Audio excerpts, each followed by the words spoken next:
Hello friends, कैसे हैं आप सभी। आई होप आप सभी अच्छे होंगे। वेलकम है आपका आपके अपने YouTube channel Anita MPM GK tips पर। गाइस, अगर आपने इस चैनल पर पहले बार विजिट किया है, चैनल को सब्सक्राइब एंड वीडियो को लाइक शेयर जरूर कर लेना, ताकि आने वाली हर अपडेट आप सभी को मिलती रहे। ठीक है, तो वीडियो काफ़ी महत्वपूर्ण रहने वाली है, इसलिए आप लोग वीडियो में अंत तक बने रहना। जो भी कैंडिडेट्स हैं सभी तक की जानकारी जानी चाहिए। ओवर एज वाले कैंडिडेट्स हैं, एस्टेट अपेयरिंग वाले जो कैंडिडेट्स हैं, ठीक है, बीएड डीएलएड, सभी के पास ये जानकारी जानी चाहिए। देखिए, एक न्यू लेटेस्ट अपडेट है बीपीएससी टीआरई 3.0 से रिलेटेड। सबसे पहले तो हम उनके लिए जानकारी देते हैं जिनका कि 6 to 8 का एग्ज़ाम है, 1 to 5 का एग्ज़ाम है। देखिए, आप सभी के जो है एडमिट कार्ड आ गए हैं, तो डाउनलोड कर लें, क्योंकि साइट बिजी रहने के कारण आप सुधार नहीं कर पाएंगे उसमें। फिर क्योंकि लिंक जो है ओपन हो चुकी है, आपके पास मौका है। एक पासपोर्ट साइज़ फ़ोटो की ज़रूरत है आपको, और अपना रोल नंबर डैशबोर्ड साइट पर जाकर लॉगिन कर सकते हैं। ठीक है, तो ये तो रही आपकी 1 to 5 और 6 to 8 के लिए update. But 9th 10th 11th 12th के जो कैंडिडेट्स हैं उनके लिए क्या महत्वपूर्ण जानकारी है। देखिए, आप सभी को हमने बताया था कि लगातार प्रदर्शन हो रहा है, तो आज भी प्रदर्शन किया था बीपीएससी शिक्षा विभाग में। ठीक है, आपकी जो डेट है, एग्ज़ाम डेट, वो रद्द हो चुकी है 9th 10th 11th 12th की। अब इस भर्ती में एस्टेट अपेयरिंग वालों को, ओवर एज वालों को एंड 5 अटेम्प्ट्स को लेकर क्या बात की गई है। आज बीपीएससी के शिक्षा विभाग के पास पहुंचे थे कैंडिडेट्स 11 बजे। आपको ये जानकारी हमने कल भी दी थी, जहां उन्होंने अपने हक की जो है बात कही थी। बीपीएससी के अध्यक्ष और शिक्षा विभाग के अधिकारियों से वहाँ क्या बात की गई है, सारी जानकारी मैं आपको बताऊंगी। कैंडिडेट्स से क्या कहा गया है, ठीक है, तो वही मैं आपको बताने वाली हूँ। और कितने कैंडिडेट्स के फॉर्म रिजेक्ट किए गए हैं, क्योंकि अब आपका 9th 10th 11th 12th वाला एग्ज़ाम में डिले होगा। ठीक है, लेकिन 1 to 5 6 to 8 में कितने फॉर्म रिजेक्ट किए गए हैं वो मैं आपको बताने वाली हूँ, इसलिए आप लोग वीडियो में अंत तक बने रहना। ठीक है friends. So friends, official information है आपके 5 अटेम्प्ट्स को लेकर, साथ ही साथ आपकी जो एग्ज़ामिनेशन डेट है, अब आपका जो परीक्षा है कब होगी, ऑफिशियल नोटिस आ चुका है। तो friends, 1 to 5 6 to 8 9th 10th और 11th 12th सभी की जानकारी आपको देंगे। एग्ज़ामिनेशन डेट और उसमें कौन कौन से लेवल का आपका चेंज हुआ है।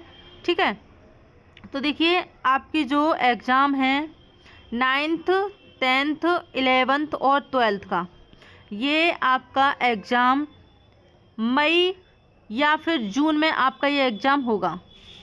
ठीक है, क्योंकि बहुत सारे ऐसे फैक्ट्स हैं जिसकी वजह से आपका जो एग्ज़ाम है डिले होगा, क्योंकि पोस्टपोन तो आपका एग्ज़ाम हो चुका है। अब आपका एग्ज़ाम मई में हो सकता है। इसको लेकर जो इन्फॉर्मेशन है अभी उसे बता देते हैं। साथ ही साथ जो कुछ अभ्यर्थी यहाँ पर एडमिट कार्ड के लिए कह रहे थे कि अभी साइट ओपन नहीं हो रही है, तो देखिए, ट्राई करते रहिए, साइट ओपन हो चुकी है। ठीक है, 1 to 5 6 to 8 का एग्ज़ाम आपका चेंज नहीं हुआ है। 15 तारीख को आपका एग्ज़ाम है और बता दिया गया है 1 घंटे पहले आपको एग्ज़ाम में पहुंचना है। ठीक है, 16 मार्च की होने वाली आपकी परीक्षा रद्द हुई थी, और उसी को लेकर आज जो है शिक्षा विभाग में कुछ कैंडिडेट्स गए थे ओवर एज वाले, और एस्टेट अपेयरिंग को मौका मिलना चाहिए, और जो एज रिलैक्सेशन है वो 10 साल का मिलना चाहिए, या फिर जो है जो आयु सीमा की बाध्यता वो समाप्त कर देनी चाहिए। ठीक है, एंड जो कैंडिडेट्स बीपीएससी शिक्षा विभाग गए थे, तो वहाँ पर क्या हुआ है, देखिए, आपका जो एज रिलैक्सेशन पर बात की गई थी एंड 5 अटेम्प्ट्स पर बात की गई थी, और एस्टेट अपेयरिंग को मौका मिलना चाहिए। क्या आपके इसमें आवेदन दोबारा से होंगे? आवेदन दोबारा से इसमें होंगे। देखिए, जब आपका एग्ज़ाम पोस्टपोन हुआ है तो इसमें कुछ भी हो सकता है। माध्यमिक आपका 9th 10th और उच्च माध्यमिक यानी कि 11th 12th, इनका भी एग्ज़ाम होली के बाद ही होने की संभावना है। अब होली से पहले यानी कि मार्च में तो आपका एग्ज़ाम होगा नहीं, ये आपको पता होना चाहिए। मार्च में आपका एग्ज़ाम नहीं होगा, ठीक है, क्योंकि अब आपके जो इलेक्शन भी हैं आप जानते हैं, तो इलेक्शन की वजह से भी आपके एग्ज़ाम नहीं हो पाएंगे। एग्ज़ाम में जाने के चांसेस यहाँ पर आपके कम बन रहे हैं। तो अब वहाँ पर क्या कहा गया है, जो बीपीएससी गए थे छात्र कैंडिडेट्स, आपकी 3 बैठक होनी है, ठीक है, 3 कैबिनेट बैठक होनी है, वहाँ पर आपका निर्णय लिया जाएगा इस चीज़ को लेकर। जब 3 कैबिनेट मीटिंग हो जाएगी तभी इस चीज़ का निर्णय लगा सकते हैं। अब हम बात कर लेते हैं इसकी ऑफिशियल वेबसाइट पर। देखिए ये क्यों परीक्षा जो है रद्द की गई है, यानी कि 16 तारीख की आपकी जो एग्ज़ाम है वो क्यों रद्द किया गया है।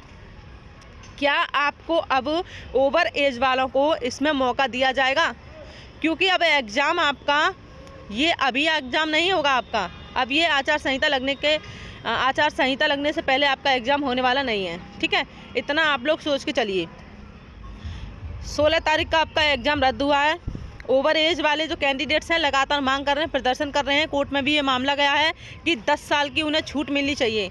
अगर 10 साल की छूट नहीं मिलेगी और ज़्यादा से ज़्यादा जो कैंडिडेट्स की मांग है वो है आयु सीमा की जो बाध्यता लागू की है वो समाप्त कर दी जानी चाहिए एंड डोमिसाइल नीति को लागू किया जाना चाहिए। जो डोमिसाइल नीति है उसे लागू किया जाना चाहिए। देखिए बिल्कुल सही बात है, डोमिसाइल नीति जो है लागू होनी चाहिए, ठीक है, क्योंकि जो बाहरी कैंडिडेट्स होते हैं वो सीट जो है घेर लेते हैं और जो अपना जो स्टेट होता है उसमें जो है बच्चे रह जाते हैं।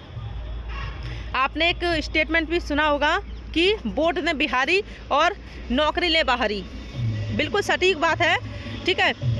5 अटेम्प्ट आपको मिलने वाले हैं।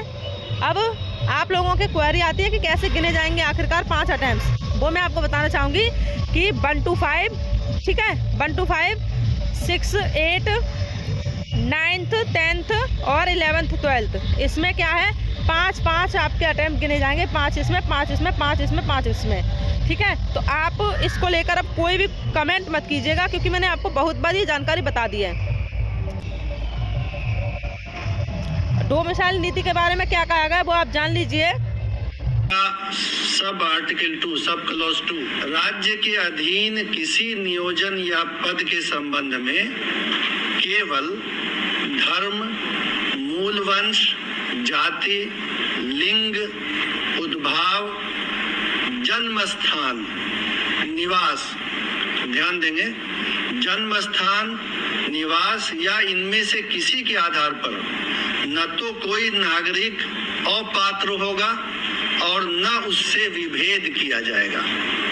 तो भारत के संविधान का अनुच्छेद 16 ये कहता है कि जन्म स्थान और निवास के आधार पर आप किसी उम्मीदवार को अपात्र नहीं कर सकते।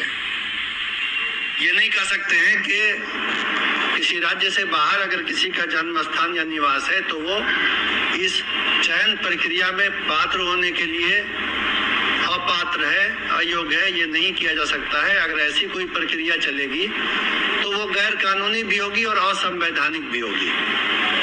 पूरे देश के लोग इस परीक्षा में शामिल होने के लिए पात्र हों, चयन तो मेरिट के। अगर आपका कोई भी त्रुटि इसमें हो गया है, बीपीएससी तैयारी 3.0 में आपने फॉर्म अप्लाई किया था, कोई भी गलती हो गई है, छोटी गलती हुई है या बड़ी गलती हुई है, तो आप लोग बिल्कुल भी चिंता मत कीजिएगा, ठीक है। जब आपके डॉक्यूमेंट्स देखे जाएंगे तो वहाँ पर कुछ फॉर्म वगैरह भरवा कर तो ये सही करा लिया जाता है, ठीक है। तो आप लोगों के अगर फॉर्म कुछ गलत हो गए हैं तो आप अपनी पढ़ाई पर ही ध्यान दीजिए, क्योंकि अगर फॉर्म गलत हो चुके हैं तो हो ही चुके हैं। अगर इसकी फॉर्म करेक्शन डेट आएगी तो आपको इस चैनल के माध्यम से बता दिया जाएगा। अब हम बात कर लेते हैं आपके एज रिलैक्सेशन को लेकर।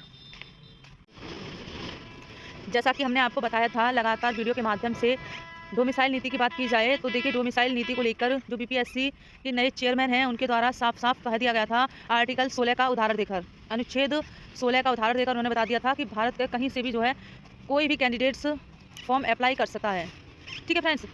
अब मैं आपको बताना चाहूँगी कि आपका बिहार शिक्षक बहाली तीसरे चरण में अधिक उम्र वालों को मिले 10 साल की छूट। ये छात्रों की मांग है और लगातार छात्रों की मांग बढ़ रही है एंड कोर्ट का भी सहारा लिया गया है, एक रिट जो है डाली गई है, ठीक। जैसे ही हियरिंग होगी उसकी तो आपको उसकी भी अपडेट इस चैनल के माध्यम से बताई जाया करेगी। इसलिए जो आपकी आयु सीमा है उसमें छूट आपको मिलनी चाहिए और आप अकेले नहीं खड़े हुए हैं, ठीक है, सभी आपका साथ दे रहे हैं। आयु सीमा में छूट को लेकर बहुत सारे कैंडिडेट्स परेशान हैं। इस चीज़ को लेकर मैंने आपको बहुत सारे आप लोगों के कमेंट होते हैं वो जो मैं आपको इस वीडियो के माध्यम से कमेंट दिखाती हूँ, वो कहीं और वीडियो की कमेंट्स नहीं होती हैं, वो इसी जो आप लोगों के ही कमेंट्स होते हैं।